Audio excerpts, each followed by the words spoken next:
The opinions expressed on this radio station, its programs, and its website by the hosts, guests, and call-in listeners or chatters are solely the opinions of the original source who expressed them. They do not necessarily represent the opinions of Revolution Radio and FreedomSlips.com, its staff, or affiliates.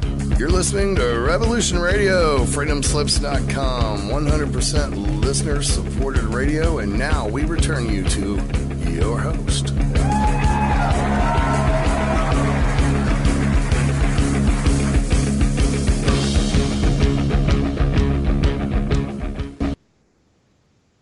Hello, and welcome to the Chrsitine Hart Show on Revolution Radio at freedomslips.com. As you may notice, this is not Chrsitine, it's Taj here for today's show, or at least the beginning of the show, as Chrsitine is having a few issues getting home in time to start the show. So I'll just be covering for her until she comes on shortly, I hope. Today's guest is going to be Danielle La Verite, and she's going to be discussing manifestation and the law of attraction, amongst other things. And so I'm just going to bring her onto the call right now.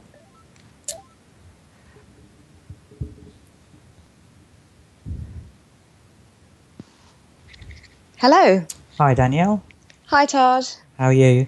I'm good. How are you? I'm good, thanks. I was just explaining to our listeners that Chrsitine is a little late for the show, so I'm just going to start the show, and hopefully she'll come on.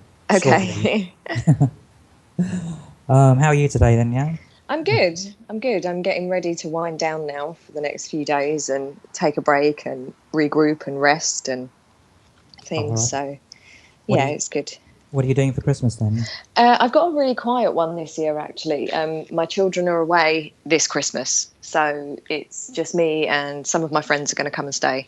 So we're just going to have a very quiet Christmas and eat too much and watch TV, and because I don't really watch television, so I'm actually catching up on old episodes of Twin Peaks. All right, okay. I haven't watched it since the series aired all those years ago, right. Like 20 years ago. So I've been catching up on watching it because they're releasing a new series this year coming. So we're going to do that on Christmas Day. We're going to have an alternative Christmas. That sounds good. Yeah, I don't watch much TV myself either. I think I'm addicted to Netflix at the moment. Yeah, I'm quite big on Netflix at times, I must admit, and YouTube and things like that. I think mainstream television isn't something a lot of us do really anymore. You know, once you become aware of programming as such, you kind of it becomes a bit of an irrelevance in your life, I guess. Yeah, it's quite easy to spot all the I don't know what you call it, misinformation and stuff in mainstream. Yeah, it's it gets a bit boring now. It does, yeah. I know Chrsitine wanted to talk about manifestation, and for any listeners who haven't come across manifestation before, can you give just sort of a simple explanation of what manifestation is, and how it can affect your life or improve your life, or that's all. I guess probably most people would understand it as either law of attraction or natural law or something like this. And basically it is using the energy fields within the universe to create your own reality.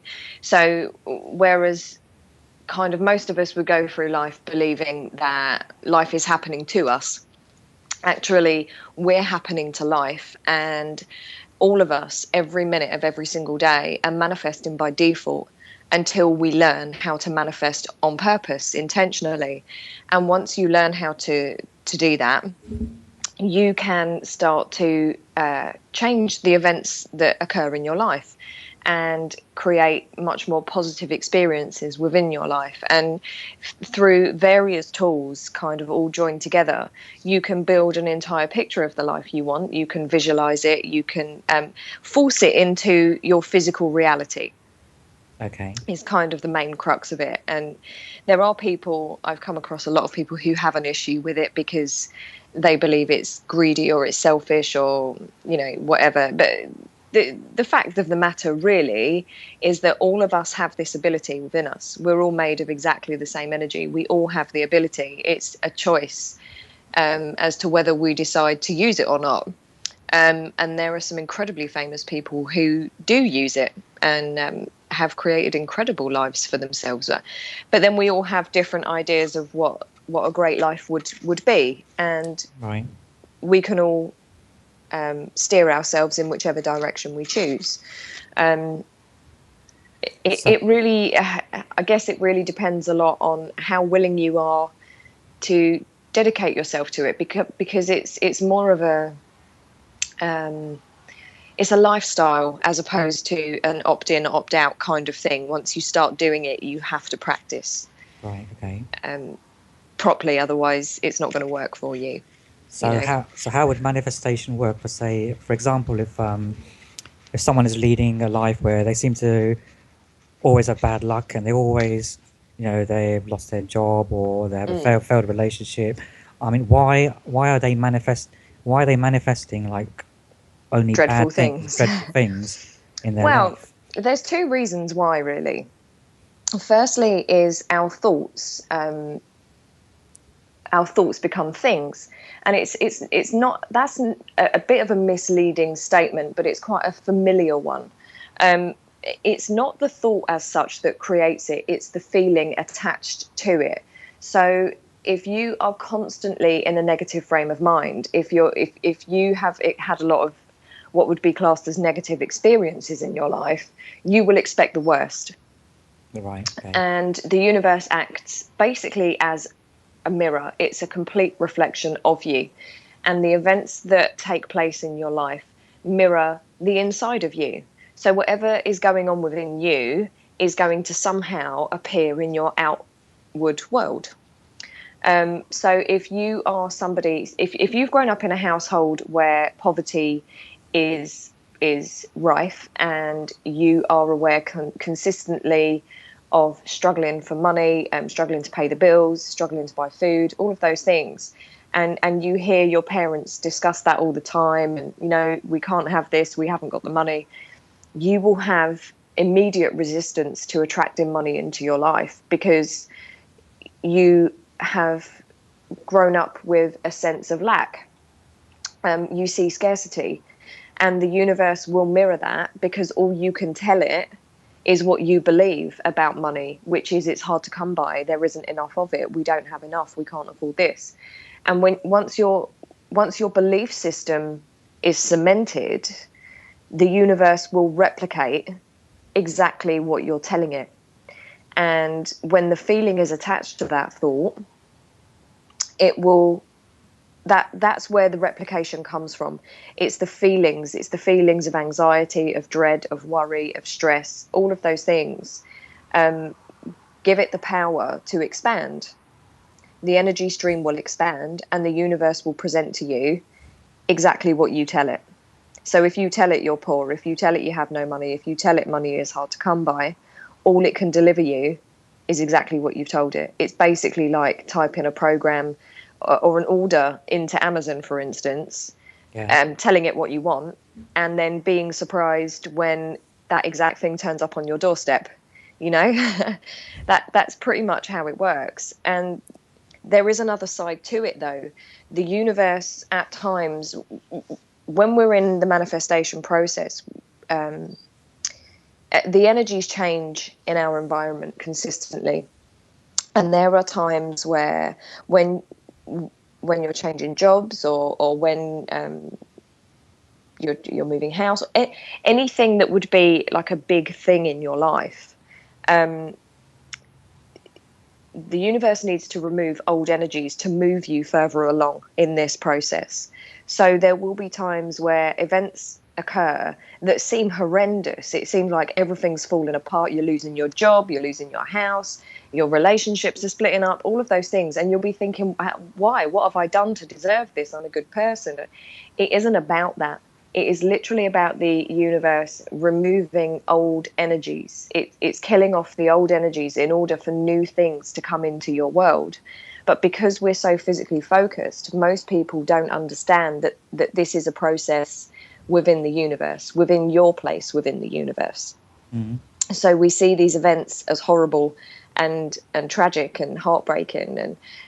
And if we were in the right frame of mind, we would be able to see that it's just energy shifting in order for us to progress, because the physically focused part of us is actually really kind of tiny in comparison to the infinite side of us. Right. I think, yeah, sometimes you have to, how do they say, you have to like hit rock bottom, don't you, before you can see what is really important. Absolutely. And it's kind of not even really about seeing what's important. It's about the universe moving you into something new, for you to learn and to grow and to have new experiences. But we attach so much emotion to the situations in our lives because we're emotional creatures. You know, they've kind of given us these powers as such, yet because we don't really remember who and what we are, we're so focused on our physicality and the emotion that we feel in situations that we're not able to be objective, you know, because it hurts so much, or it's so scary, or, you know. Yeah, you could say like it's almost like when those kind of events happen, it's almost like at the end of a chapter, or an end of a chapter of your life, and then a beginning of another chapter. Yes. Yeah. So it's like ups and downs. Absolutely. Throughout everyone's life, really. Mm-hmm. So how would you change that so it's you're manifesting good things more in your life than the negative things? I mean, it's the most important aspect of this is about retraining your brain. You have to retrain your brain, and it can take some serious dedication. It's not easy to undo so many years of social conditioning. You know, we're taught, society teaches us lack, and it teaches us conformity. It teaches us rules. It teaches us that we have to have, for instance, you have to have a certain letter on a piece of paper that demonstrates how intelligent you are, and those letters on that piece of paper will guide your life and where it goes from the age of 16, as to what job you can have, the social groups you will interact with because of where you go. Because of that, you know, if you have A's on that piece of paper, you'll go to university, you will meet friends who are in a higher social class. You will probably marry somebody in a higher social class. Your children will then be in a higher social class. So we pigeonhole ourselves in so many areas of life that we forget, or have very little understanding that we're limitless, in the sense that we're energy. We are completely limitless, and our brains are limitless. And what we do once we pigeonhole ourselves is lose the ability to accept that anything is possible. Right. So it's like society puts limits on you, doesn't it? Really, from absolutely almost from day birth. one. From birth, absolutely. Yeah, literally from birth, from day one. Limits. We start to create these limits and limits and limits and limits. So we will then say to a child who gets a D instead of an A, "Well, I'm sorry, you're not clever enough to go and train as a doctor because you don't understand Pythagoras." You know, it's when you think about it on that level, it's pretty crazy, really. It is. Yeah. And that system is absolutely there to reinforce this victim mentality, or this weakling mentality, that we don't have the power and that we need to be controlled in order to survive, because we're so moronic. You know, that's how they see us. They teach us that we're morons who need to be controlled. Yeah. Otherwise, everything would just be insane. Everything would just be chaos, you know? And really what we are is these limitless beings who, without these structures in place, would create limitlessly. We wouldn't believe that we are trapped in this cycle of I can only do so much in life. I'm not good enough to do this or that. And we're consistently taught the negative. We're taught the lack. We're taught what we can't do as opposed to what we can do. And what we can do is infinite. What we can do is anything.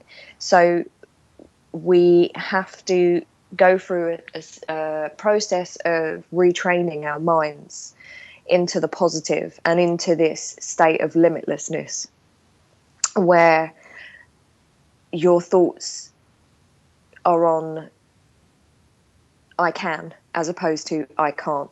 They're opposed to thoughts on I have as opposed to I haven't. And it's about reaching a stage where you understand that you're this limitless energy, and you have the ability to have, do, or be anything, but you have to get your mind into a state where you believe you already have it. And once your mind is in that state, the universe has no choice but to replicate it. It's law. It's the law of the universe. It has to replicate it into your reality because it is simply mirroring what you are. Okay, so you have to sort of like step away from focusing on the lack in your life, as most people do. You know, Completely. I don't have this, I don't have that, I wish I had this. Yes, yeah. And this is the trouble. Through programming, through media, through advertising, all of those things, we are consistently comparing ourselves to everybody. We're consistently upgrading. We always need to upgrade. We look at the person next door to us and see that they've got a shiny new car on the driveway and we haven't, and it makes us feel lesser. Yeah. And it was actually Edward Bernays, who was the nephew of Freud, who introduced this into society I think it was in the 40s, maybe a little earlier, who understood how easily controlled we are as a species. And not only did he understand that he could make us want material products to satisfy this need, this void within us, he could make us feel like we were better people for having them. And it's worked so brilliantly, but it's destroyed us in the sense that we feel inadequate because we don't own a nice house, or we don't own a nice car, or and it's just perpetuated this society of human beings or limitless beings who believe that they are not good enough and that they can't have and that they live in lack. Yeah, well, it's like a society of slaves, isn't it, really? Yes, absolutely. You know, and so slaves aren't allowed to think for themselves or, you know, of course, manifest their own reality. Because well, we'd be incredibly dangerous to the system if everybody understood this. If everybody realised what they were, we would be incredibly dangerous to the system because they wouldn't be able to exist. They can't exist without our say-so. Well, they would lose control. Completely lose control, yeah. And that's why there's been a move towards, there's obviously that famous book, The Secret, by Rhonda Byrne, and people have such atrocious things to say about it. Now, I've never read it, and I don't intend to because I don't need to, but people are quite angry about the fact that it's so selfishly driven. I have a slightly different viewpoint. To me, it was an obvious move by the system to make people believe that law of attraction was a selfish, greedy act, that manifesting your life was a selfish act.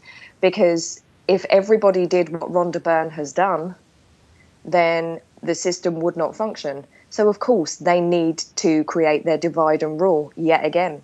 They need to create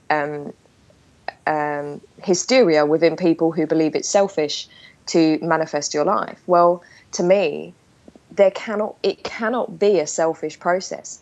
It is based on manifestation is based on the energy of love, because that the energy of the universe is love, as we know. And anything you manifest within that, anybody can do. It's about having yourself in the right frame of mind. So technically, and literally, every person on this planet has the opportunity to manifest themselves the life they desire. It's about your ability to focus. It's about your ability to ignore your physical reality almost completely and have absolute faith in your mind and your thought processes that the universe will back you up and will collude with you and will deliver what you're asking for. And when everybody has the ability to do that, it cannot possibly be a selfish act. Right, yeah. Yeah. I mean, I did watch the film, I think it was a film or documentary, The Secret. And I think they really oversimplified things. Very much really. so, yeah. They showed all these like gurus and famous people who have changed their lives through manifestation and, the secret, as they call it. But they never really go into any details as to well, of course, how it works. As to how it works. And this is the problem. This isn't something that you can achieve overnight, in the sense that you can manifest something within 60 seconds. It can be done. I've done it. But there is an immense amount of dedication and training that goes into this process. And most people are not able or willing to put in the time and the dedication it takes to really successfully be in control of the life they're living. Most people really struggle to get their heads around this limitlessness. And I see people come to me every day and say, it's not working for me, or it worked for me for a little while, but it stopped working for me. And I will see them throughout the day write things on Facebook or comment on other people's things on Facebook, where I see them in an alignment where they are giving their opinion about something, and they're disagreeing with somebody about something they've written, and they'll get into a to and fro over, no, I'm right. And to me, it is one of the first signs to me that this is why it's not working for you. You have not created, you have not reached the understanding that you are a limitless being. You may know it, you may accept the concept, but you haven't become it. You're not living it, because when you're living it, you have cleared such resistance from your energy field that the universe it's like bam, bam, bam, almost instant manifestation. So I can say something, and within a couple of hours, it's happened. I can visualize something, and within 2 or 3 days, it's in my reality, because I've cleared so much of this energy by not getting into a toing and froing with people. When I write, and I write publicly, I am writing my observations. I'm writing almost like a log of what's happening for me at the time. And I don't get into this kind of, I've reached a stage where I avoid kind of reading certain things, or if I do read things that I feel a little bit judgmental about or whatever, I have to just consistently remind myself that all of us are here with our own opinions, with our own belief systems, all of those things. And it is absolutely never my job to tell somebody else what to believe or how to live. It is absolutely never my job to say to somebody, no, do it this way. Absolutely not. Because as soon as you do that, you're focused outside of yourself, and you're unable to clear that resistance in order to manifest. It's such an extensive process. And, I've heard people say, oh, yeah, this belief that you can think about a Ferrari on your driveway and it will appear. Well, actually, there is real truth in that. But the amount of work that goes into changing your thought processes and becoming this limitless being that you are, or really kind of living as that limitless being, is immense. It takes enormous dedication, focus, and practice. It's not going to happen for you overnight, and people give up very quickly, because it's actually a lot harder to come from a positive frame of mind than it is to come from a frame of mind of lack. Even I still do it. After all this time, even I still do it. Yeah, I find it difficult because, like looking online on Facebook, there's a lot of negativity. On YouTube, there's a lot of negativity. I try and keep away from that. I mean, my friend Sarah Adams tells me, don't send me any negative articles, because it's, once you allow that negativity to enter into your consciousness, it's very difficult to get out of that frame of mind, to get out of that negativity. Yeah, and people will say, well, you need to know the truth. Well, the truth is very subjective. And to be honest, I think it is important to wake up to the reality of the system. and what they're doing to humanity. But where most people kind of stop is by realizing what the system is doing. A lot of people tend not to go any further and look at why they're doing it. There's a reason why they're doing it. We can sit there and say, oh, well, because they're psychopaths. Yes, as the case may be. But the point is that there is a reason why we are taught to come from a place of lack. There is a reason why they repress us as much as they do. And to me, it was an obvious transition from waking up to the system itself to then realizing that I was this limitless being of infinite energy. And if I wanted to turn my life around, I was the only one with the power to do that. And I have proved, I've given example after example of my manifestations as my time doing this has gone on, and I've had enormous success in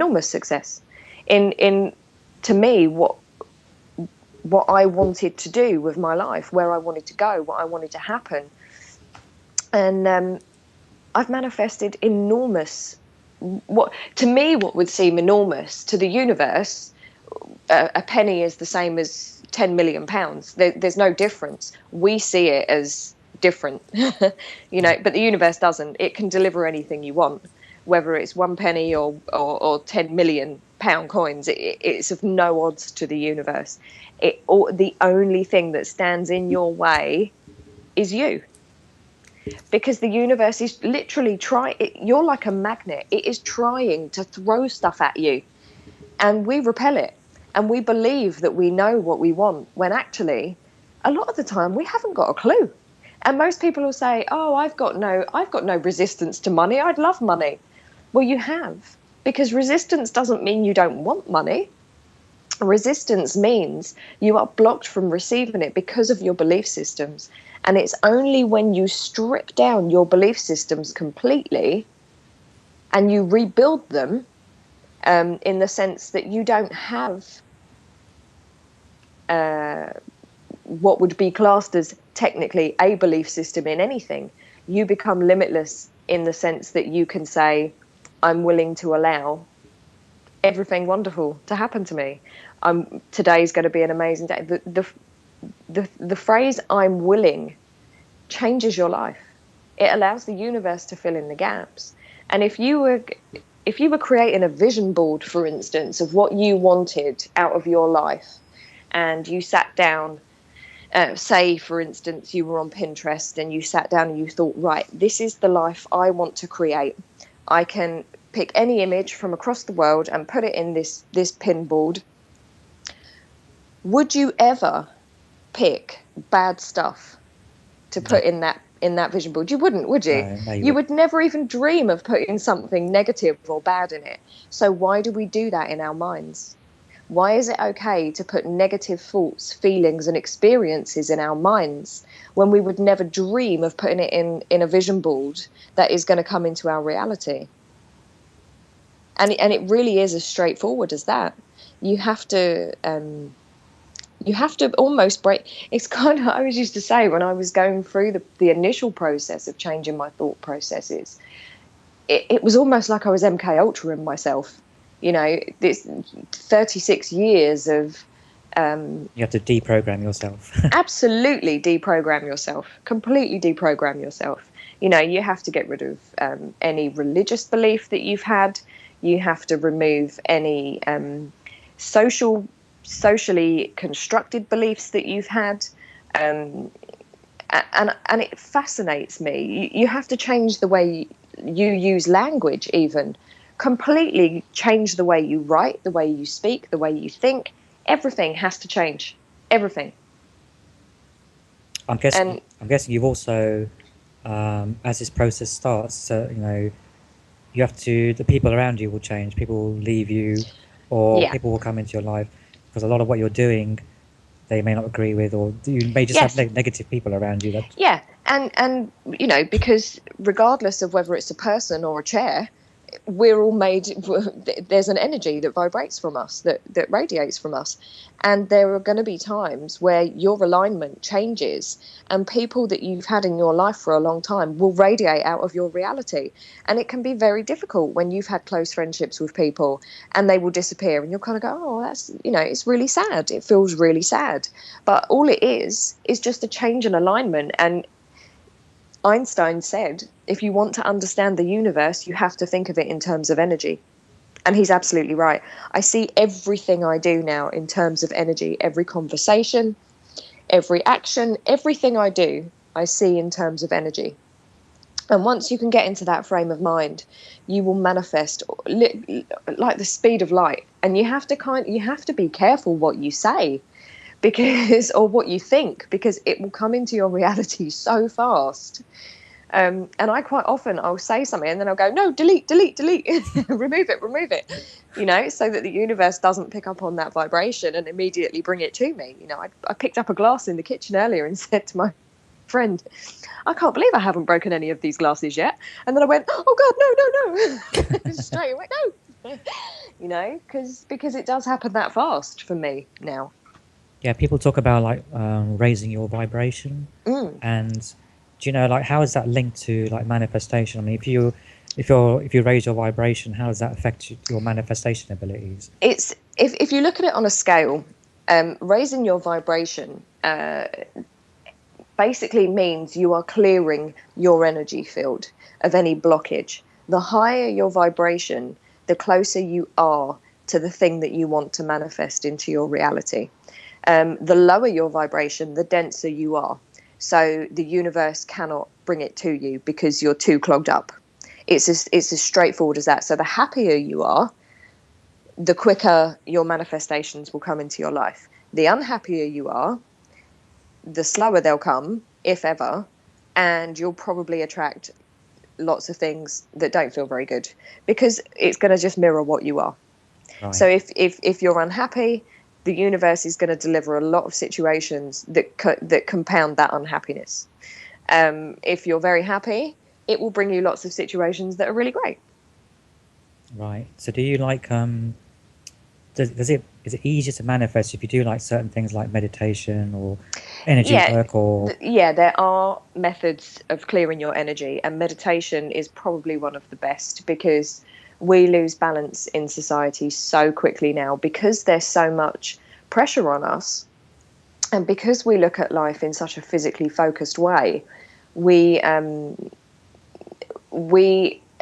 in society, our attitude is I have to see it to believe it, whereas the reality is I have to believe it to see it. And the trouble is we're so we react to our physical circumstance, our physical reality. So on any given day, our mood will be dictated by what's happening there and then.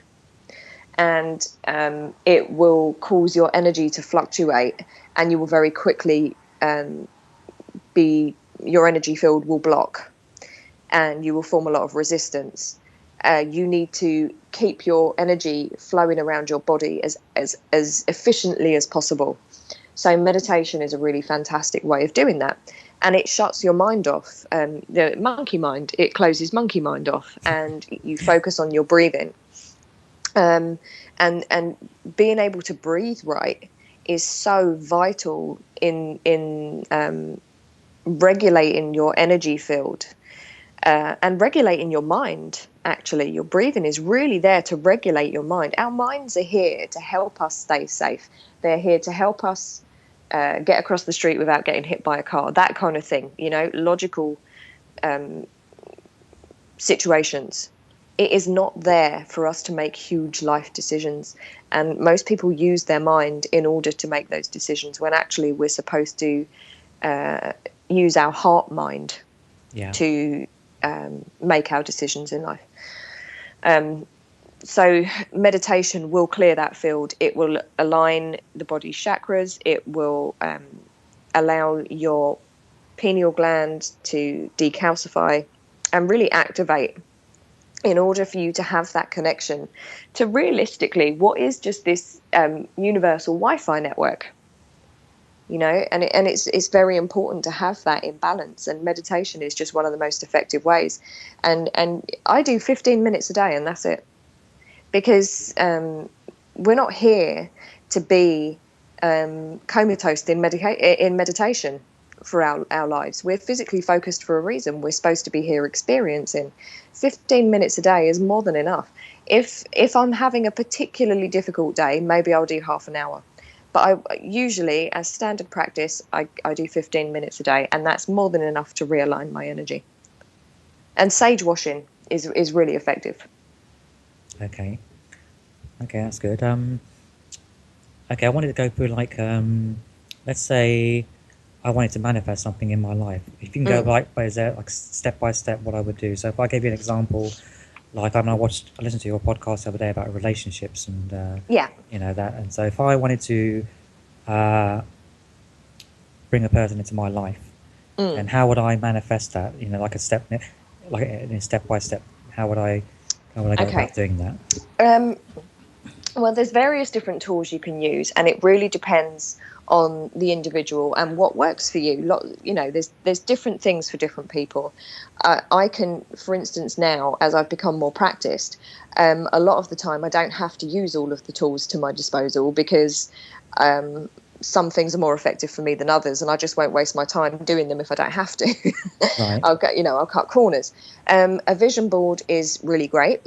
It gives you and your mindset a really good idea of what you want. So, for instance, you could go on Pinterest, create a board, and put lots of pictures on there and quotes and various things about relationships, pictures of happy couples, pictures of the places you want to visit together, quotes about the kind of relationship, the feelings you'd like to have in that relationship. Okay. Then you would write out a list of specifics about this relationship that you want.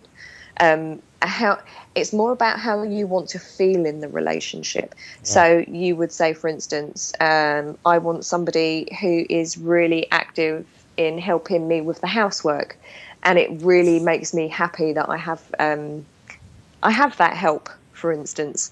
And then you can go into real specifics about them, even down to characteristics, down to accents, down to eye color, hair color, the way they look, all of those things you can add. And the bigger you make the list, actually, the better, because you're giving the universe a really clear idea of what you want. Then once you've done that, you would start to visualize situations, like you would visualize yourself with your partner. Say you'd gone on a day trip somewhere, you would visualize that. But the thing with visualization is you can't just picture it, you have to feel it. So you'd have to say you'd gone to the beach and it was a really hot day.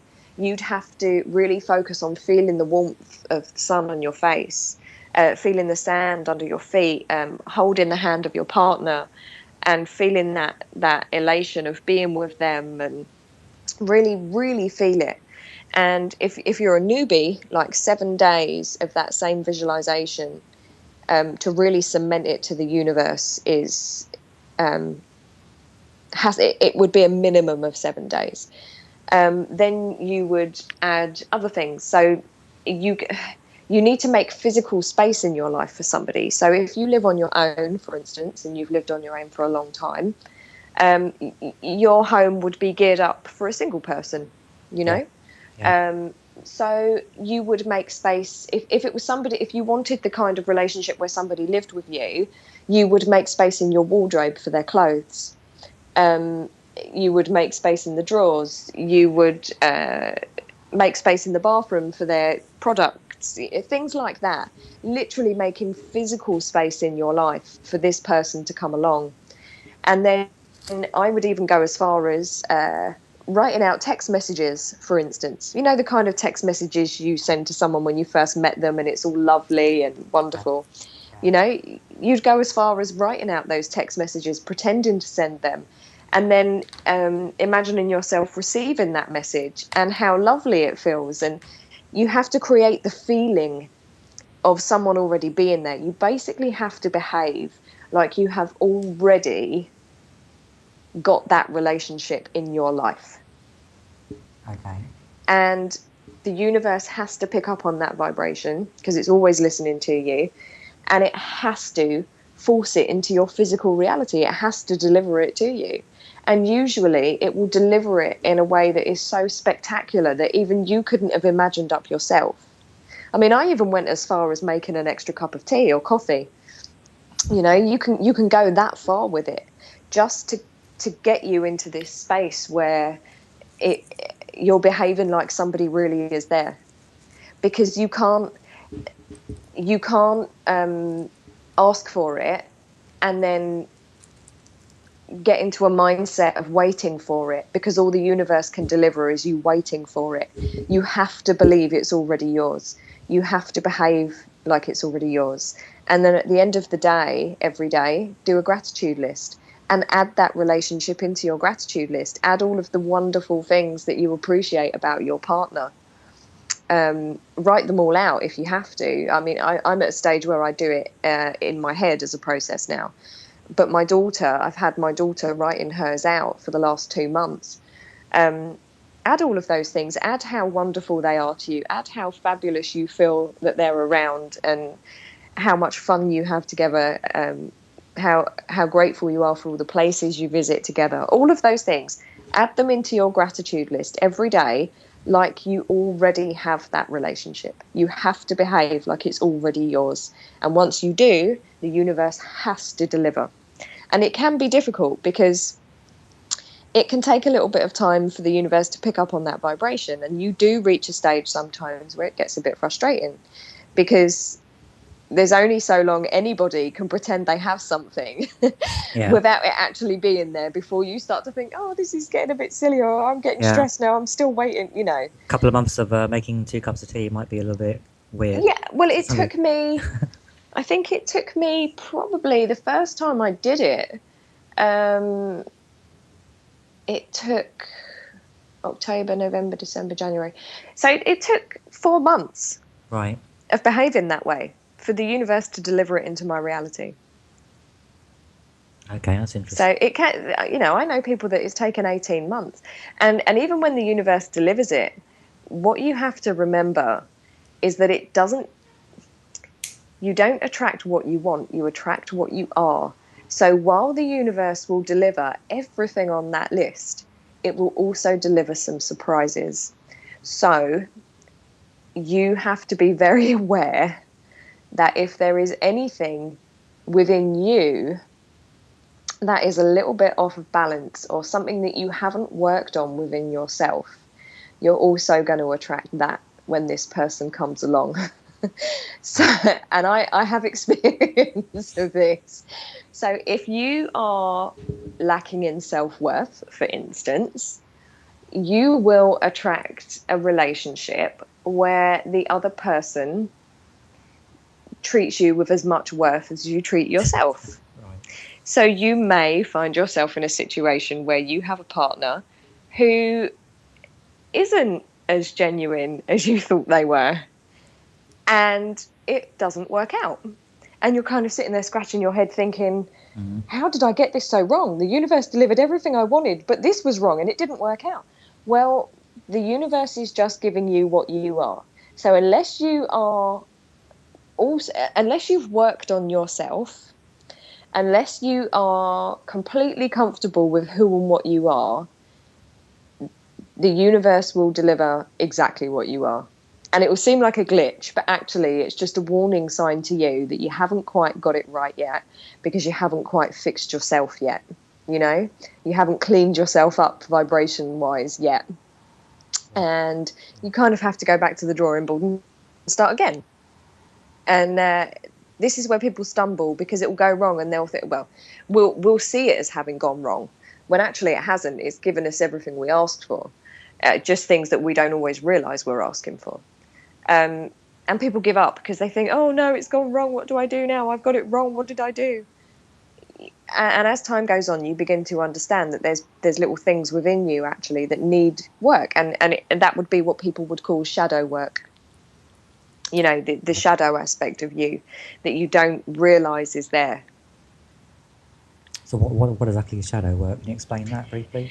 Yeah, it's basically about the aspects of you that aren't obvious to you. You know, it's kind of like not being able to see the wood for the trees. So I didn't realize that my self-worth wasn't at such a great level. And when that happens and you attract something in and you don't realize why you've attracted it, you're sitting there thinking, but I'm a really good person and I did everything right. Well, I did do everything right and I am a really good person, but I didn't realize that I was so lacking in self-confidence. And that seems funny to people because I do YouTube videos and I speak publicly and, you know,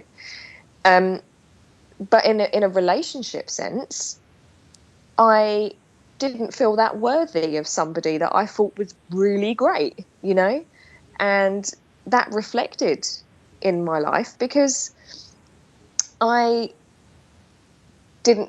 basically got not being worthy or somebody treating me like I wasn't worthy, you know, that's kind of how it works. And there'll be various different things and you only really realize your shadow self through experience, through manifesting things, through events in your life, and at that point you realize you need to work on it. So the rule of thumb is anything in your reality right now is telling you exactly where you are at vibrationally within you. And they're the things that you need to work on. And we have wonderful things like Mercury retrograde that come along to remind us if we haven't worked on those things, they'll come out during retrograde particularly. Right. And it can be a bit of a battle at times to work on those things. But unless you work on yourself, you're going to attract what you are, not what you want. So are there like good times to manifest? Like you talked about Mercury retrograde. There are stronger, I mean, there seems to be stronger times where things will, where the universe will propel it even faster.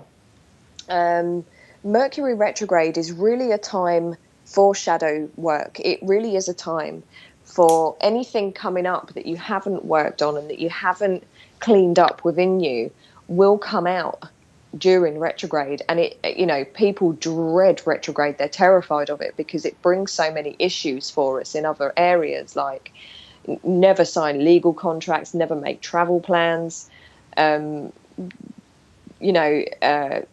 problems with electrical equipment, you name it, retrograde will throw it up. But it also highlights the areas within us that haven't been cleared. So situations will come up in your reality, like conflicts with people, certain things like that.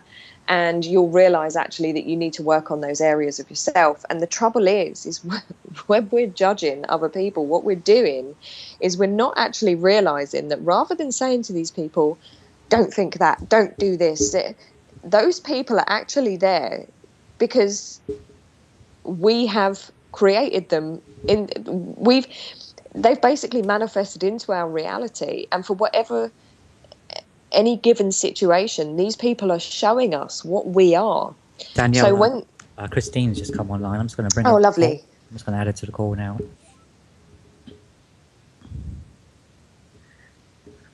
Hello. Hi, Christine. Oh, hi, Taj. Hi, Danielle. Hi, Christine. How are you?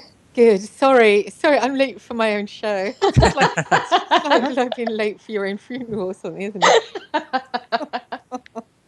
That's so brilliant. Big apologies. Sorry, both of you for the traffic out there. It's mad because it's Christmas traffic. Oh, it's horrible, and the shops are full of people pushing each other. And yeah, I bet they are. It's a nightmare. Mm. Oh, did we start? Have we started being positive? Yeah, yes. We're talking about a few things. I don't know if you just want to take over, Christine, and I'll just mute or. You can stay. You can stay. Yeah. Danielle, do you like being called Danielle or Danny? I don't mind either or. I've got no preference really. So whatever you like. Oh, brilliant. I got so many people were nagging me saying, "Oh, you have to have Danielle on." So I gave way to the waves. I Oh, that's wanted, quite nice to hear. yeah, yeah. Nice to So, hear so that. many people. But I wanted to listen to more of your show. So I was like, a bit more of an expert on you. I listened to a few. I really liked your one on Kate Middleton. I listened to that. It was really, Oh, my YouTube. Yeah. that was really It's been, good. it's been a while since I've done videos like that. It's funny now when I think about that. I was so gutsy, really, to do that. I mean, now I know the amount of trouble you can get into with the system. Yeah. And at the time, I was kind of like, I don't care, whatever, And I said it anyway. I had no fear in that sense that I just felt like it needed to be done at the time. And they, they got a lot of views, those videos, in the end. And I think it's one of those things, people either love you or hate you, and some people are mortally offended when you take on somebody they idolize, whether it be royal family or whether it be Cliff Richard, whoever. I think the most abuse I actually had was from the Cliff Richard fans. They were baying for my blood. They wanted Oh, me really? dead. Did you Oh do God, Cliff yeah. Richard? I haven't seen that one. Yeah, and it was a really, probably my most controversial one, actually. Yeah, And I enjoyed that one. it's had the most hits, I think, out of anything I did. And it was funny because I happened to post it a week before before they initially searched his house. The timing was fantastic, and it really went off, that one. It was huge. And his fans, oh gosh, they wanted my blood, because I just, all I did was ask questions. I didn't make allegations. I asked questions, and I think that was the difference. Was I wasn't saying you are this, you are this. I was saying, are you this? And I think people were quite impressed that somebody had the courage to actually do it. And a woman as well, because there aren't that many of us, Christine, that do this.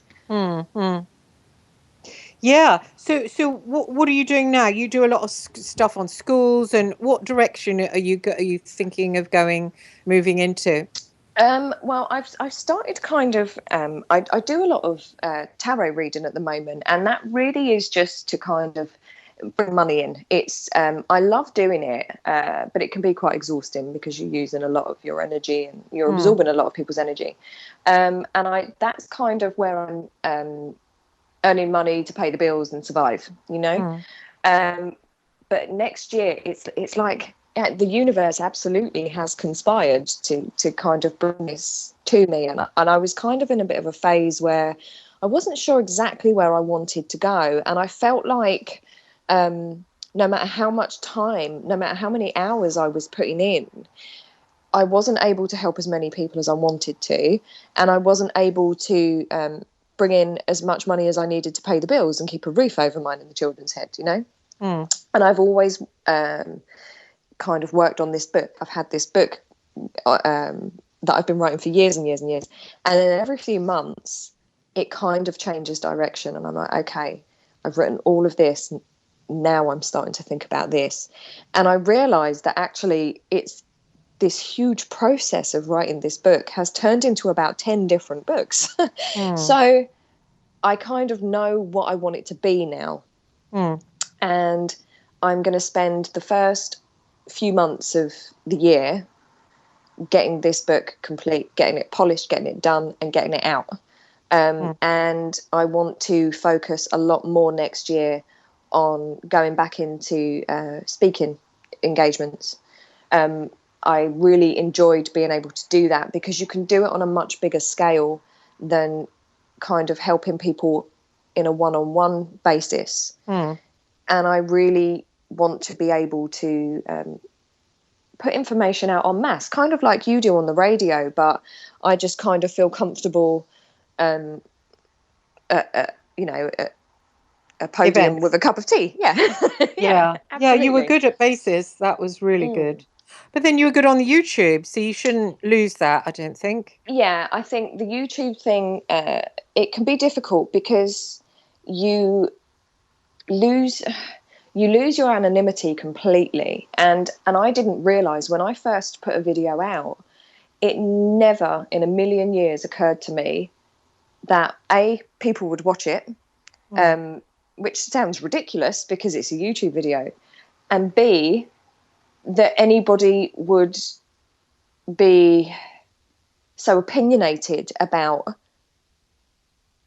a YouTube video, a few minutes of somebody speaking, and I wasn't aware of the huge kind of uproar it was going to cause. Whether it was good or bad, it brought an enormous amount of attention into my life, and it's insane that people will interject themselves into your personal life. And I know you have real experience of this too, where complete strangers know you don't know them, and they will either, they will disagree with something you've said so vehemently, they will wage hate campaigns, and they will, they will create issues within your actual personal private life that can be very serious. And I've had that at both extremes. I've had very bad people come along who hate me and want to hurt me, and I've had people at the other end who've become kind of weirdly obsessed with me, who've come to my home and believed that they were my friend and that it was okay to turn up at my home. It can be quite a terrifying experience. And I just feel that being able to stand on a stage and speak to people, you have that rapport, you have people who are able to ask you questions directly. They're not with things like YouTube. If you allow comments on YouTube, a lot of the time you will have paid trolls and shills who will attack you heavily, who will publish your personal details. Whereas I found that when I speak somewhere, people are very, very decent. They're very kind. They don't. They would never say the things in real life to you while you're there that they probably would on YouTube, for instance. And it just is a much nicer forum, I think, than something like YouTube. But of course, all celebrities get this now, don't they? The trolling thing. It's yeah, and when you're not a celebrity, but lots of people know your face, you don't have the protection that a celebrity would. You don't, famous people have somebody, they have security, they have somebody watching them and keeping them safe, and we don't have that. And that's one of the vulnerabilities of YouTube and Facebook. When you become well known on these forums, you don't have the protection that a famous person would have. Yet lots of people know your face and they will track you down. The person that tracked me down came from another country and traveled here. And I tried to explain to this person that you may believe that you're innocent and that I'm your friend and it's okay for you to come here, but this is my personal space. It's my home. It's my safety, my privacy, and it's where I raise my children. It's never acceptable to do that to somebody. But if you complain, then everybody says, well, you put yourself out there. What do you expect? Well, a lot of us don't realize when we put ourselves out there that this is what's going to happen. Some people don't mind it. I suppose Miles Johnson has people turn up and sleep. He just invites them in, doesn't he, and puts them up on his couch, and which is great. I mean, if in those circumstances, I've met Miles. He's a great big guy. He's a powerhouse to be around. I'm 5 foot. I've got 2 kids in my house. It's different, isn't it? With children. And when somebody turns up and says, "I've come here because I'm in love with you," and they've never really spoken to you, you kind of know that it's probably not wise to let them in. God, I don't get any of that. I even use a younger picture. Still nothing. It was a strange. I mean, I've had some strange experiences, and that's got to be up there with them. It really has. Gosh, my son actually liked you. He's only 13, and he was when you were on with Sarah. He was going, which one do I like? The one with dark hair, or the one with blonde hair? The blonde-haired one, because she tells a good story. He liked your story. Oh, good. Do you know, I've actually had parents who've stopped letting their children come to the house because their kids like my YouTube videos, and the parents see them and are horrified. and they say, no, you're not going to the La Verites, you're not going there. Oh Quite God, funny. they're weird, aren't they? Schoolgate mothers. God. Yeah. I was never a Schoolgate mum. I was never down with the playground clique. You know, There's it was. they're like a mafia, and they can target your child and leave them out of the parties and tell their kids not to play with them. It's Yeah, lethal. my children were never invited to the parties. Really? Very rarely. Oh, it drives me crazy. It drove me crazy, you know? I mean, whoa, it's I mean, bad. some of the mums were fantastic with me. They knew what I was like. They're on my Facebook. They know what's going on. They know the kind of level of chaos that surrounds me at times, and they were great. But there were some mums who were mortified by it, and I knew they were saying pretty nasty, vile things. And I think the thing with me is I genuinely, Christine, couldn't care less what anyone says about me. I've reached a stage where I'm perfectly happy to be who and what I am. That changes as time goes on, like all of us change.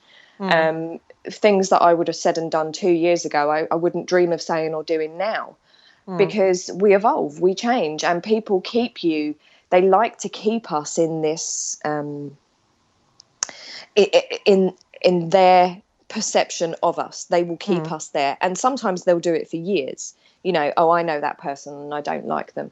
Well, it's a perception you have of someone. It's a tiny aspect of them. And they'll keep that going. They'll perpetuate that for years and years. I see it in the truth movement, the so-called truth movement, of people who didn't like what I did.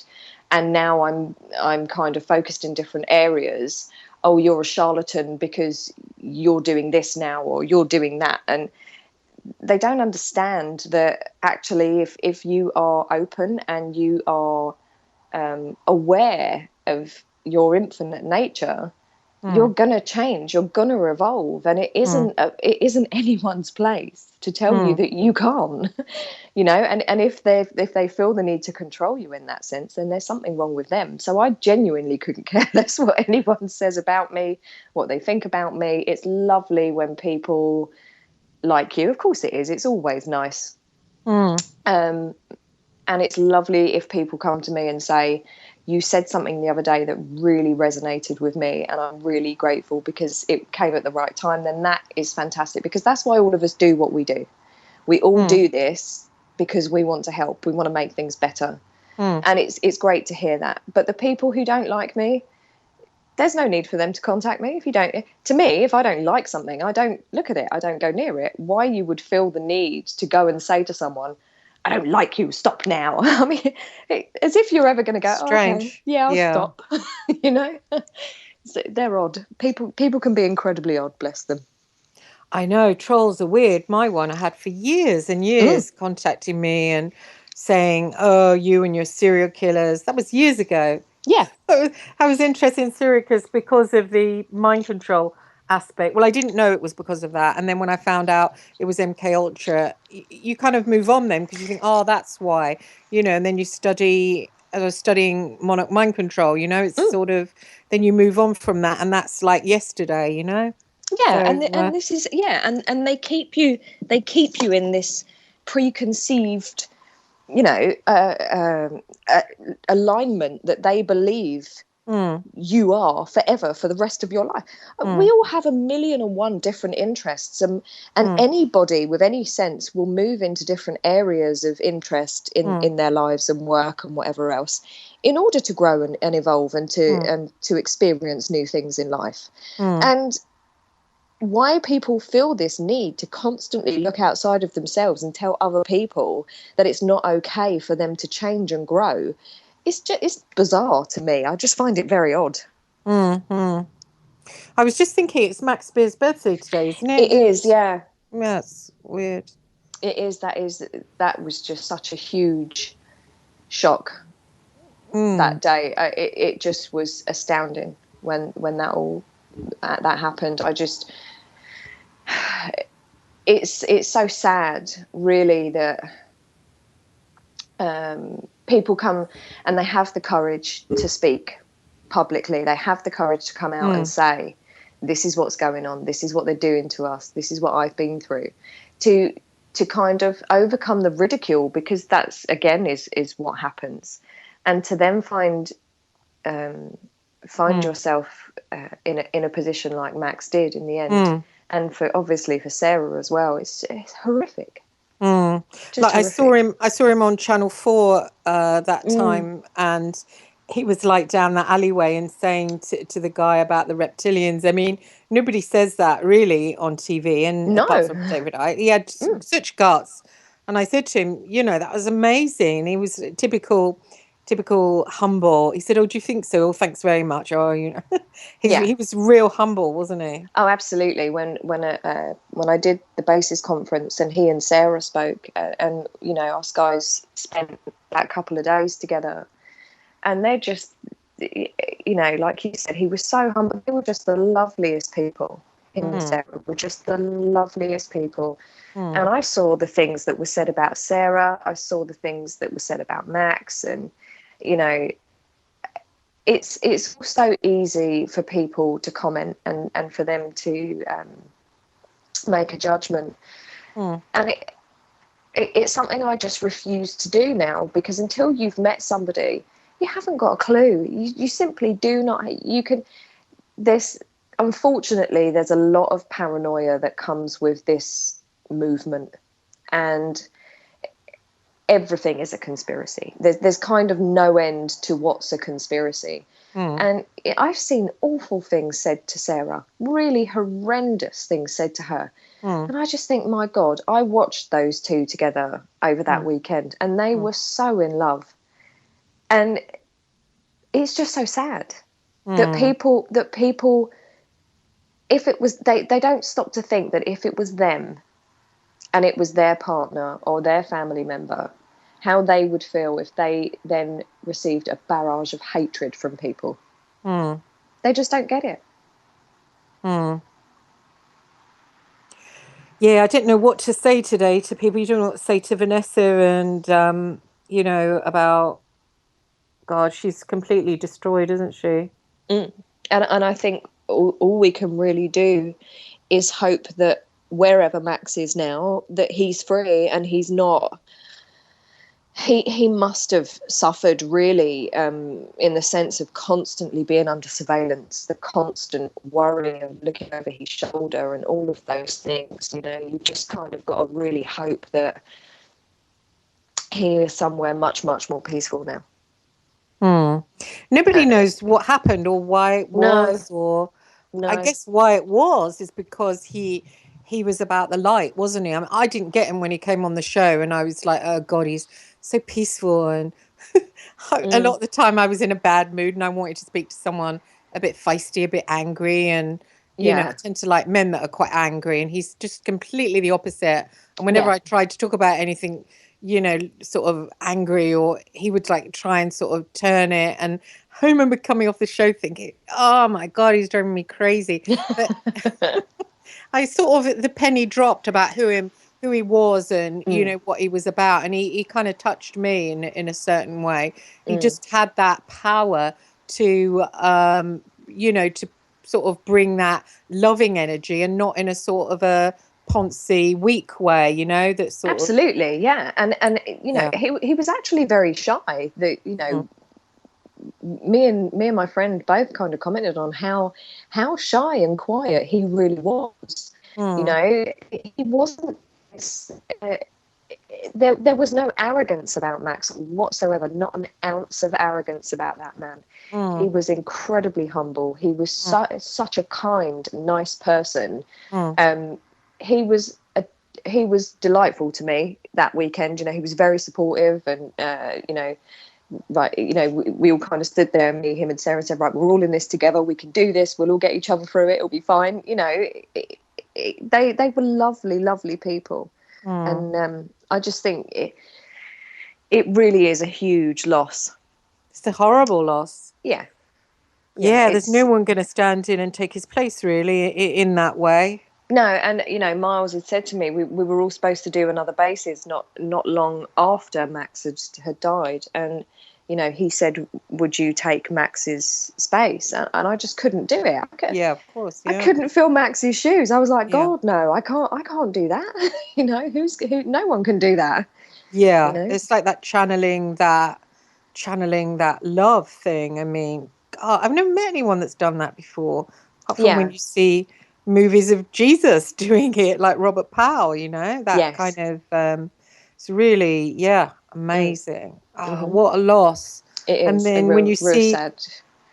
you see the darkness in the world and you think, well, that is what it was. That's what killed him, because he was spreading that Yeah. thing to open your heart. And he said Yes. about sticking the knife in the human heart. They want to stick the knife in the human heart, and that's what they're doing. So I think he probably would have grown and got bigger and bigger. And I suppose it's Yeah, I cutting think he him would off at have. the root. Yeah. Yeah, absolutely. There's no way it was an accident. There was no way it was a No. natural death. Yeah. I'll never believe that. I mean, he was a year older than me. Yeah. He was in perfect health from Exactly. all accounts, and I just can't believe that it was anything other than sinister. It just doesn't make sense that it would have been anything other than sinister. No, it's really dark, Mm. horrible, Yeah. horrible. And the fact that he would have suffered and probably known he was being murdered as well is Yeah, and I think because there's no real detail of that, whether we'll ever get to the truth behind it is one of those things where you just pray that he was not suffering. You've just got to hope beyond hope that he wasn't. I know the police interviewed Monica for 6 hours, wasn't it? So somebody said, and Vanessa brought that out as well, but nothing has come out yet. We public Right. don't know anything. It's a shame. Mm. And as well, you kind of wonder what the state of play is over there as well, as to how seriously it would be taken. We have different criminal systems and police forces, and who knows how they conduct their investigations in different places.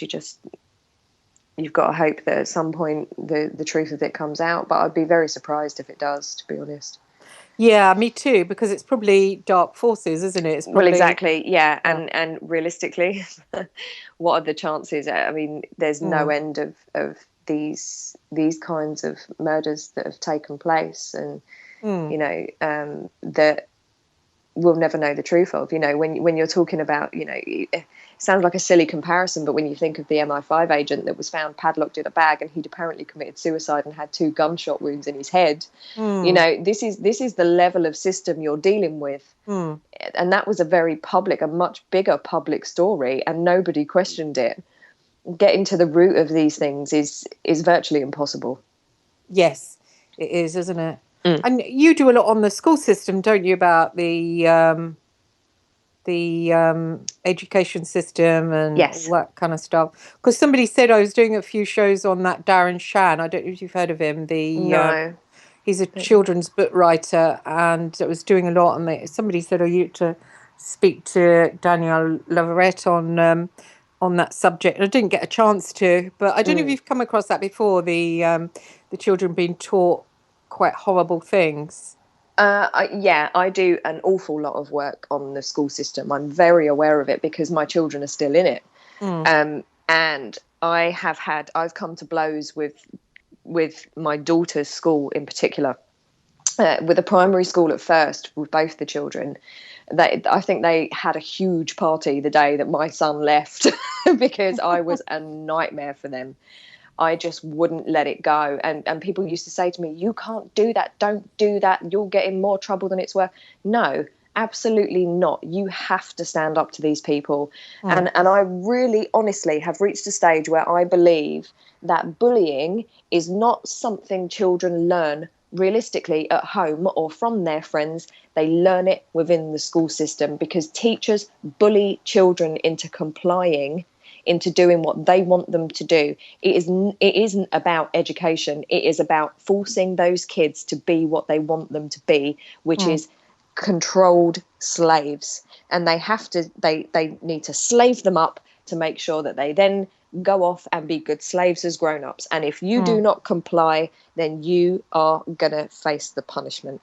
And that's what it is. And if that's not bullying, and if that doesn't teach children how to then go to another child and say, "Do what I say or there'll be repercussions," I don't know what is. Do you find that, like I find when my son comes home and he tells me, "Oh, mummy," and there was one story he read out, and he read it out when we were in the bank, and it was about two kids who were playing when their parents went away, and they went up in the attic, and the little girl climbed into a trunk in the attic and said, "Oh, play hide and seek." And the little boy, she said she would count. That was it. She said, "I'll climb in the trunk and I'll count to 100, then I'll come and find you." Anyway, she found that she couldn't get out of the trunk, and the little boy went in the garden and promptly fell in the river and drowned. And the parents came home, found the dead. This was when he was 9. Found the dead body of the child in the river, and the story ended with the close up of the little girl's squashed hand poking out of the trunk. So, like, years later, so she was Oh never my found. God. I know. And my son read it out and said, "Are we reading this today, Mummy?" And read it out in the bang, and everyone was like real pale faced. And I went, "Oh my God, give me that." And I couldn't believe it. And I said to the teacher, "Isn't this a bit scary?" And she laughed, but it was quite traumatic. And It's then sinister. it's sinister. And then they were also shown some weird video of some child being beaten. And it was, I don't know, quite a famous author did it about a poor boy being abused. And then, of course, came the Darren Shan books when he was 11, all about he's quite up with the occult, Darren Shan, and he writes books like Tunnel of Blood and the Cirque du Freak, and all about giving up your body to a demon. And basically there's loads of blood sucking and limbs being cut off and the blood spurting over the faces of the watching audience. It just made me sick. I mean, I couldn't believe it. So they read that. Have you come across that kind of thing before? Do you know what? Not that my children have really told me. The only things that are kind of similar that I've come across is the trauma videos that they show them. So my daughter was hauled into local theatre with her entire year, and then the entire year from the boys' school next door, where they were shown a horrific video about driving and how dangerous it is, and everybody gets smashed up at the end of it, and there's limbs and blood and guts everywhere, and everybody's broken in half and this kind of stuff. And she said they played it so loud, Mum. She said that the room shook. She said, and it was so loud most of us couldn't take it. Jesus. And I said to her, "What was this video about?" She said, "It was compulsory. They made us go, and it was a thing for teenagers pre-driving license age."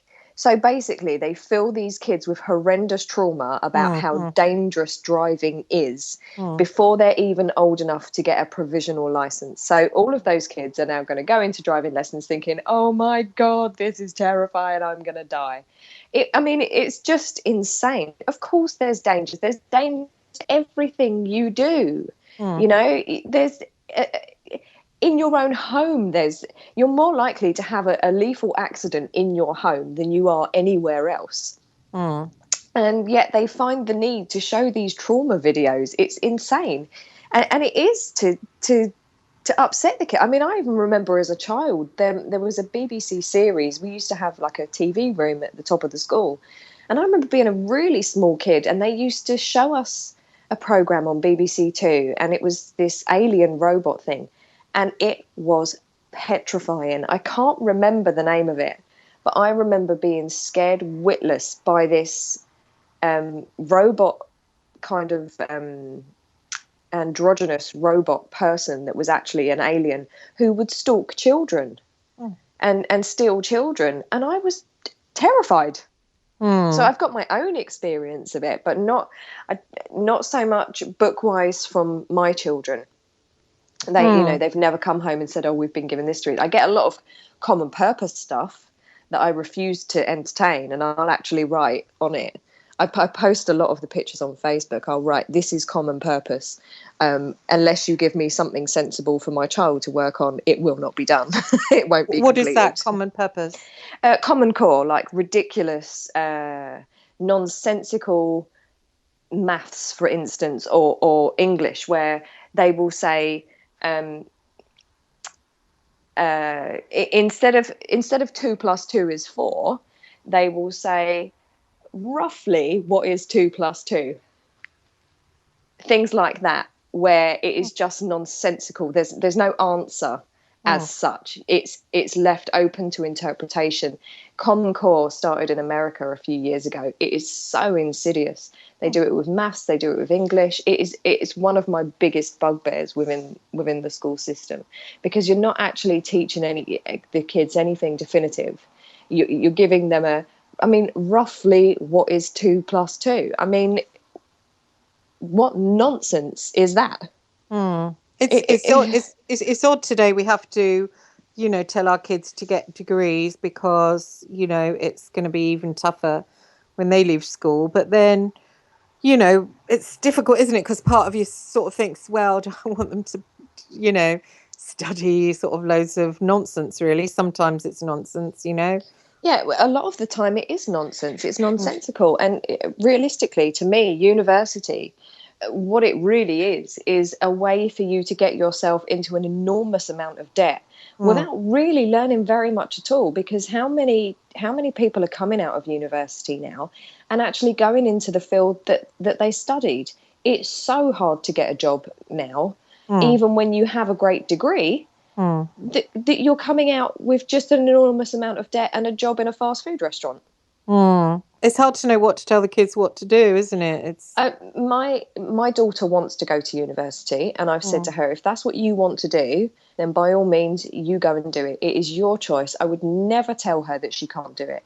My son is going to be a completely different case. He is so me, it's unbelievable.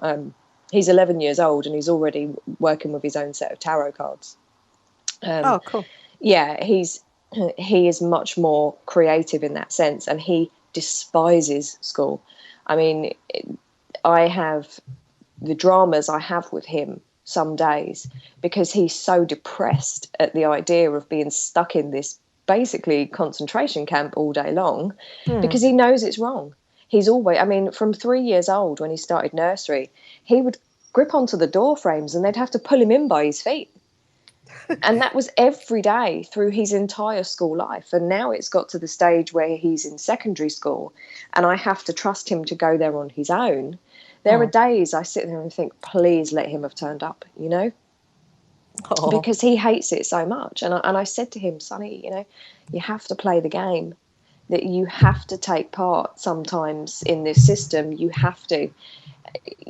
I said to him, as long as you understand that what they teach you is nonsense and that what they're trying really to teach you is how to be compliant, as long as you understand that that's what they're doing and you say to them, yeah, of course, I'll do that, that's fine. Keep your head down, but just know that that's what they're doing without it becoming who you are, My son's rugby teacher, they were playing them Pink Floyd, Another Brick in the Wall. And my son said, is that about thought control? And the teacher went, no, it's just about kids being bad in class. Yeah. And it's completely about thought control. Absolutely. And it's amazing how many teachers actually played that song to kids. Yes. Because they used to play that to us when I was at school. And then they deny what it's about. Yeah, they deny what it means, yeah. I think the only teacher that my son actually really likes at his school is his RE teacher, because his RE teacher is so objective and doesn't have a belief system as such, and will say to the kids, this is what it is. And he said last week, he came home and he said, Mum, it's Saturnalia next week. And I laughed. I said, who taught you that word? And he went, my RE teacher. He told us that's what Christmas really is. I just kind of laughed. That's good. And it really surprised me that the teacher had actually said it, he hears it a lot in our house anyway, but the fact that the school had actually, one of the teachers had actually said it just kind of made me laugh a bit, really. So what this manifesting stuff that people were asking me to ask you about, you did a video, or was it a podcast? Now, what was that called? Probably YouTube. It was probably a YouTube video. A lot of people, I think one of the things people ask me for the most is how to attract a relationship or love into their life. It even kind of goes above money for people, which is quite surprising, because like I'd said to you this morning when we briefly spoke, was that, the first thing people will say is, how do I win the lottery? And when I explain to them how complex that is, they kind of just go, oh God, yeah, I can't be bothered. But it is mostly relationships. Mostly people want a partner, or they want to improve the relationship they have.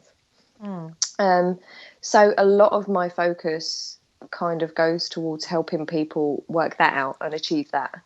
And there has to be for some people, there has to be a lot of healing within themselves in order to attract the right relationship. Because, like I was saying to Taj earlier, you don't attract what you want, you attract what you are. So if you have issues within you that need to be resolved, it really is best to get them out of the way before you attract a relationship in, because you're going to attract not only what you want, you're going to attract a lot of what you don't realize you have going on inside of you. So yeah, that's probably the number one ask is, how do I do this? So I just thought it best to put a video out explaining, and people quite often want to attract a specific person, which is interesting. A lot of people, and it's something I have always been uncomfortable with, and I've always said, I don't do it. It's not a good idea. But so many people asked me that in the end I just said, okay, I'll show you, I'll teach you how, but don't come crying to me when it goes wrong, because it will go wrong, because it always does. I mean, it doesn't go wrong if it's somebody you've never dated before and it's somebody you've kind of met and you have an interest in, then go for it.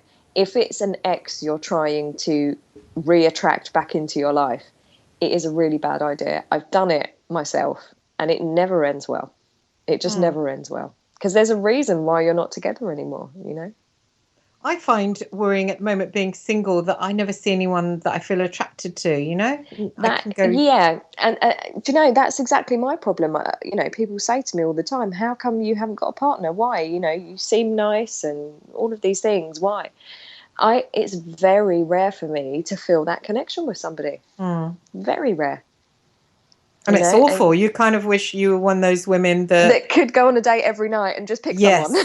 Yes, and who fancies everything in trousers. Yeah, and I just wish don't. I was like that. Yeah, no, me I too. don't. Even really attractive men, it's not an instant. You know, I can look at a really good-looking guy and actually not have. I can appreciate that he's handsome, but not have an attraction. There has to be an instant click for me, that instant rush of energy that I think, right, this is someone special, you know, that, and I do feel it instantly. And if I don't feel it instantly, 99.9% of the time, I will not even entertain that person if they approach me with an interest in me. Yeah, nor me. So what would you say to us then about, should we just forget about it? No. It is really about putting yourself in a place where the universe can deliver that person to you, and us being open to it. So even though we are particularly picky, and I would guess that probably in your natal chart, your Venus house would probably be Capricorn, like mine, because that's one of the most specific difficulties when you have Capricorn in your Venus, in your natal, in your birth chart, is that we don't feel that connection with people. It's very rare that we feel that, and I've had it maybe 2 or 3 times in my whole life. Me too. Yeah. And the way around that is to allow the universe to deliver that person to you. So one day that person will appear and you will instantly feel it. And it actually happened to me at the beginning of the year, because I'd reached a stage where I'd split up with somebody I was really very much in love with. The relationship kind of ended up going sour, and I'd spent maybe 2.5 years on my own at that point and thought, you know, is this ever going to happen for me? And it was actually somebody who'd been on my Facebook for about a year. We'd never even spoken. And one day he made a comment on one of my posts when I'd actively started to manifest or to create a relationship. And I'd actively started the practice of allowing the universe to deliver me somebody. One day in January of this year, he commented on something I'd written, and within a few days, another situation had occurred where he'd written something, and I just thought, I don't even, there was this rush of energy, and I just decided to inbox him. And I just said, well, I think you're really lovely too. And it went from there. And within 4 months, he'd flown over from America. And then he stayed here for a week, and I got on a plane and flew back with him for 2 weeks. And we traveled. We went, while he was over here, I took him around London. We went to Paris, and then we went back over. We flew to LA. We went to Disneyland. We were in Las Vegas. We went to Utah, climbing in the mountains. We did all of this amazing. I traveled around the world with this guy, wow. And we had a blast. We had an amazing time, and we're not together now, but we had a really fantastic time while we were.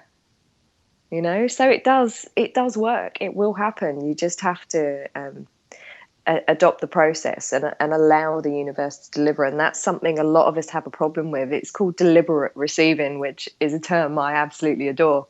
I just think it's hilarious. So how can you deliberately receive? It really, it's about removing the blockages that we have, the energetic blockages that we have, and really accepting that the universe will deliver. And it's about believing you have something before you have it. You have to pretty much reach a stage where you can almost completely ignore your physical reality as it is, and in your mind believe that you have the life you already that you want. You've already got the life that you want. So I behave in a way that I already have a partner. And I was explaining to Taj earlier that I would do my gratitude list every day, all of the things I'm grateful for, and I would add my lovely relationship with my lovely partner into that gratitude list. Like I've already got it. It's already mine. You have to behave like you already have the thing you wanted. So in fact, you even if I want such and such, because you already have everything anyway. Weird. Does that work? Absolutely. I mean, there are other tools at your disposal in order for it to really be effective. And I was explaining those to Taj earlier, that there are things you can do. So you would make vision boards, for instance, with pictures of happy couples, pictures of places you'd want to visit together, quotes, like inspirational love quotes, things like this. All of these things you would put in this in this vision board.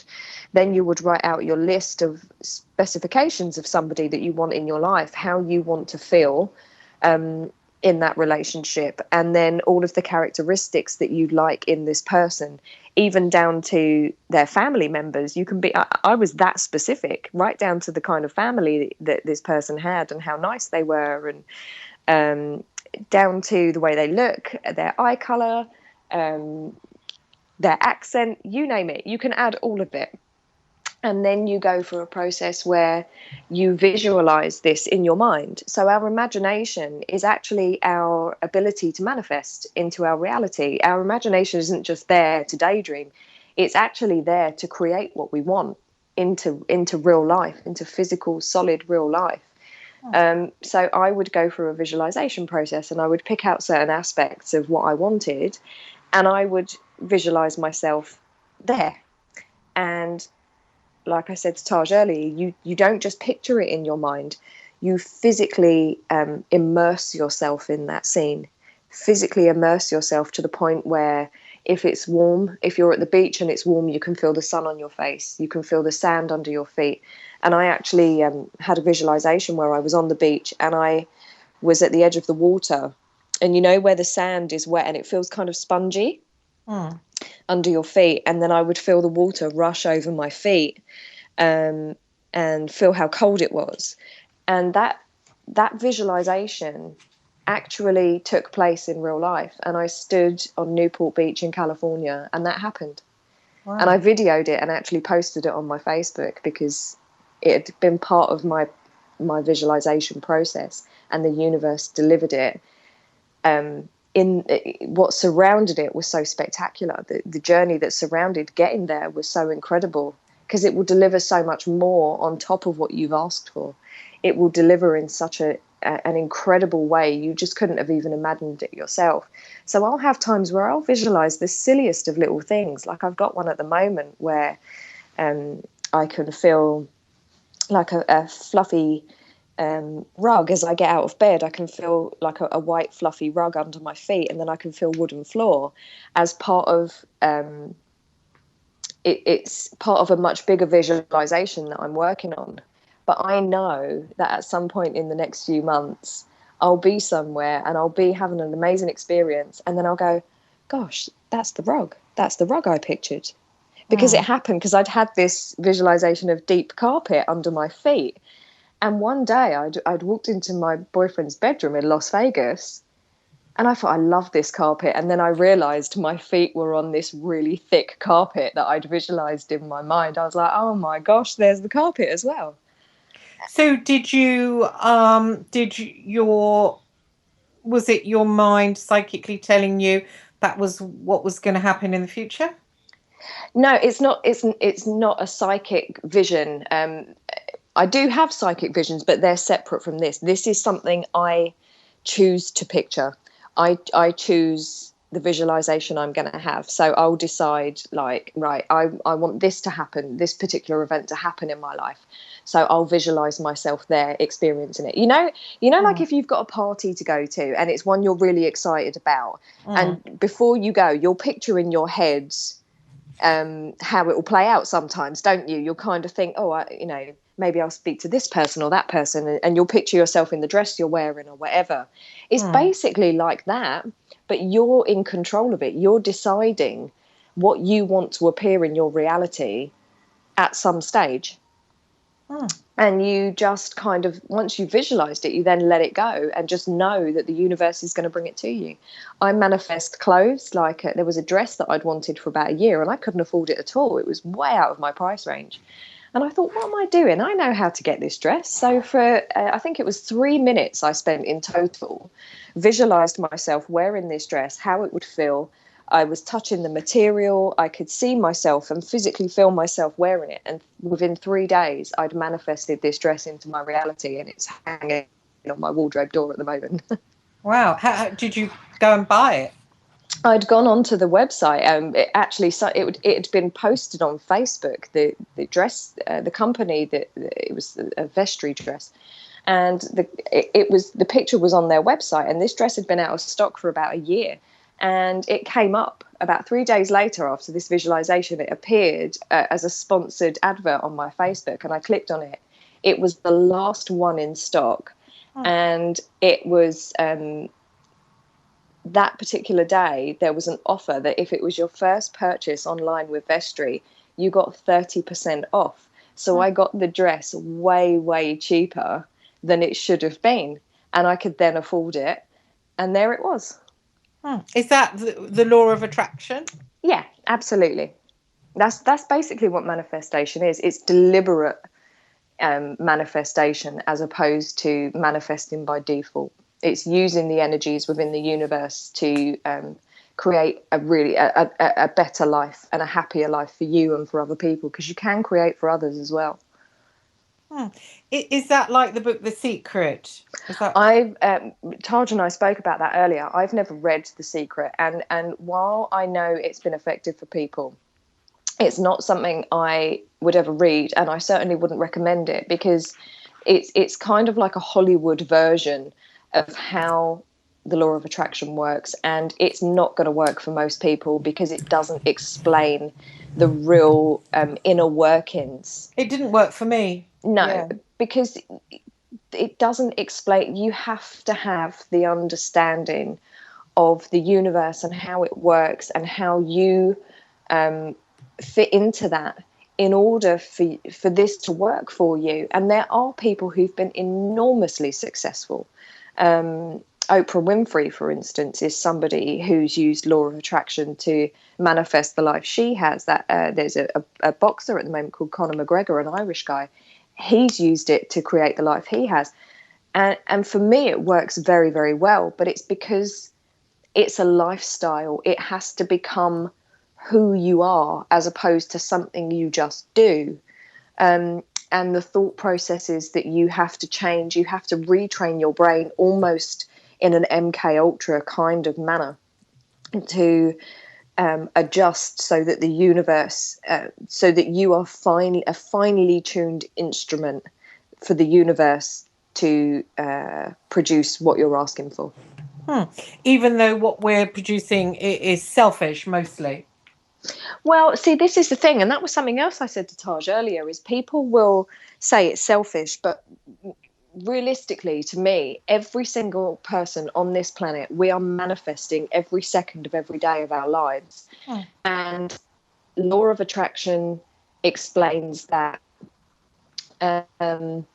we all have the ability to absolutely create the life we want. There's never any reason or need for lack at all in anyone's life.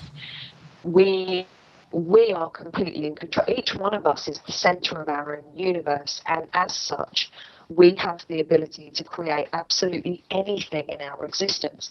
And it's about removing these limiting beliefs that we learn from school and university and the system and all of those things, in order to become limitless, so that you can create what you want, so that you can have the life you want.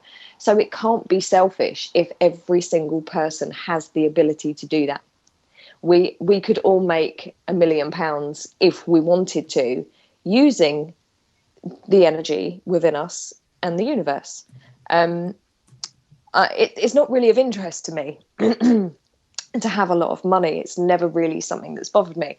It would be nice to not have to kind of think about the bills and stuff like that, of course. And there are people who've created vast sums of money. And the point is that the universe is, you're like a magnet, and the universe is trying to throw everything at you.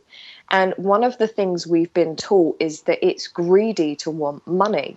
Now, it's not really, because everything is just a vibration. And if any one of us were offered £1 million for free, no questions asked, you don't have to do anything for it, someone just will gift you £1 million, how many of us will say, I'm not taking that, it's greedy?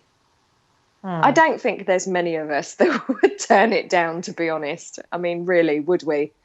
You know? No. And I think the system has, like anything that kind of empowers us on an individual level, has been, they've created this divide and rule thing again, where people think it's incredibly greedy to manifest your own reality. Well, absolutely not. We all have to survive in this world one way or another. And when all of us have the ability to do this, and we all co-create for each other every minute of every day as well, if all of us were doing this, the system simply wouldn't exist, and we would all lead very comfortable, happy existences. I thought that the other day, because like living where I live, it's, okay area, and there's sort of houses where people have, built them. And I was passing and I thought, how come I'm an intelligent woman, I worked really hard most of my life, and I haven't got a house? And it What just... they have, yeah. Huh? Yeah, I do that. What Yeah, they have, yeah. I live in a nice area, and I look around and I think, how do you have that house? What do you do Yes. that has allowed you to afford this? Because London is so incredibly expensive. I looked in an estate agent's window the other day, and a very simple, standard 3-bedroom family home here now, semi-detached or even terrace, you're looking at £500,000. And it just, how does anybody afford that now? It's crazy. It's crazy. And it really is about people's mindsets. It's about what they've, our belief systems are so ingrained in us. From the day we're born, we're taught certain things, and we don't even realize that we have belief systems about a lot of things. We don't even realize that we have a belief system about something. And that's something that's intrigued me as I've gone along, is realizing that I didn't know I believed something. So and kind what, of thinking, wow. we see ourselves as not worthy of having a house or something? No, not so much not worthy of not having. If we believe in any area of our life, if we have a belief system within us that we're not worthy of something, it doesn't even matter what that thing is. Somehow it will show up in our reality. So our own self-worth and how much we love ourselves is very, very important. Because our outside world is a complete reflection of our inside world. If you don't believe you have worth, you will attract situations in your life that reflect you not being worthy. It can be very difficult to pinpoint within you where you don't feel worthy of something, and it won't always reflect directly. So if, for instance, if you feel you're not attractive enough, for instance, all of us do it. There'll be times when we look in the mirror and we're focused on our wrinkles, we're focused on how much we're aging, or we're focused on if we think we're too thin or too fat or whatever. That is a direct lack of self-worth. You know, we've been controlled to this point by the media and by what we're shown all the time, that if we're not perfect, if we're not wrinkle-free, if we're not a size 8 or whatever, that we're not worthy, that we are not okay, that we're not perfect. So we will consistently look at ourselves and highlight things that we do not like about ourselves, and somehow it's going to reflect in our outside world. And sometimes it reflects as a partner treating you like you're not worthy. Sometimes it reflects in you not having a home, like a really, what would be classed as a really lovely home. Because if we don't believe we're worthy of it, the universe won't give us something that we're not aligned with. Oh, right. So what do you do about that then?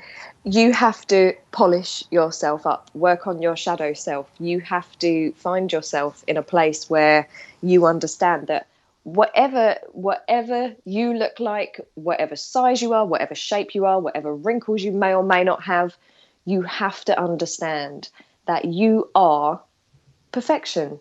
There's nothing flawed or wrong with you, no matter what your personality is, anything.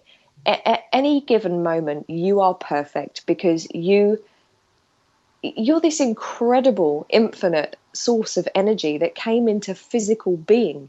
You burst into physical being. You chose to come here and do this. You chose the way you look. You chose every aspect of you.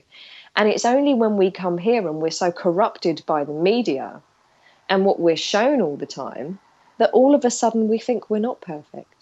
If you and that's why I hate the school system so much. That's why I've got such an issue with it, because we are told that if you get a D on a piece of paper instead of an A, you are not worthy. You can then only do certain types of job because your piece of paper says D and not A. It's this constant comparison. You've got this and I haven't. Why? None of it's about that. None of it. Interestingly, when I lived in that well-to-do area, the women, I noticed, I never met women like it, because I always in working on Fleet Street, you were only as good as your last front page story, and we women were judged like that. And when I moved in this suburban area with my son, there were these women, amazing creatures that they were. I didn't get on with them, actually. That they were wives. Most of them hadn't worked at all, and they had this air of it's what I said, it was like the L'Oreal advert, because you're worth it. They really thought that they were like worth it, do you know? But to take them to a really extreme level, they walked around like they were, it was just amazing to where. Yeah, there's a real difference between arrogance and being thinking you're better than other people. Oh, I see. To kind of believing that you are not on a physical. It's not even about your physicality. It's about your infinite nature. It's about understanding that you are this infinite being. You've come here to experience physicality. You've come here to be able to touch, feel, express and experience everything that there is to offer in this life, in this physical world. And it's only through media representation that we have reached a point where we believe there's something wrong with us if we have lines on our face, or a bit of, I've had 2 children. I've got a little bit of a wobbly belly from having 2 kids, and we're taught that if we have that, there's something not okay with us. And once we, at any point where we look at ourselves and believe that we're not okay exactly as we are, or that we're not perfect, this perfect infinite being, because that's what we are. And to look at yourself in any way, when you fall in love with somebody, no matter what they look like, no matter if they have some quirky things about their personality or anything else, you see perfection in that person. And they'll say to you, oh, I hate my nose, or whatever.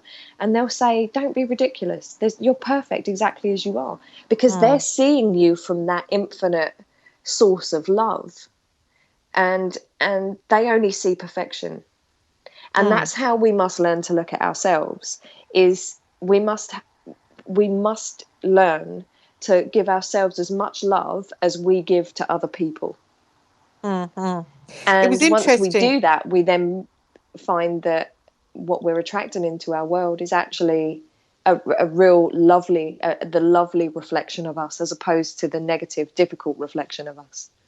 Mm-hmm. Interesting. What do you think, Taj? I noticed that we're going to run out of bloody time. This is really good, and I'm enjoying myself. And I thought, oh, this is great, and we'll carry on. Then I looked at my clock, and we've got 5 minutes. I can't believe it. It's so annoying. I wish I'd had the first hour, because I like this subject. Gonna have to have you back, Danielle. Absolutely, I'm more than happy to come back whenever you like.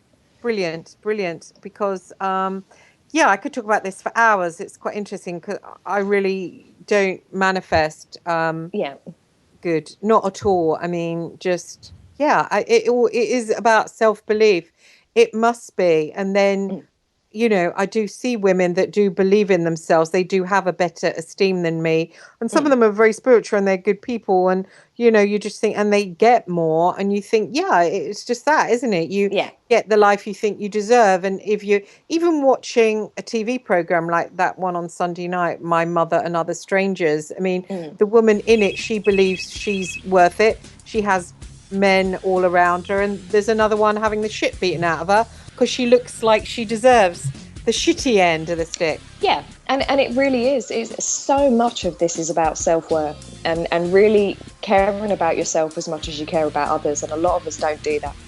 Exactly. Well, thanks. That's Danielle La Verite, and I've really enjoyed her coming on, and sadly I missed the first hour, but we're going to have her back. And thanks very much for Taj for standing in as my host in the first hour. Thanks, guys. And thank you very much for listening. Take care. God bless.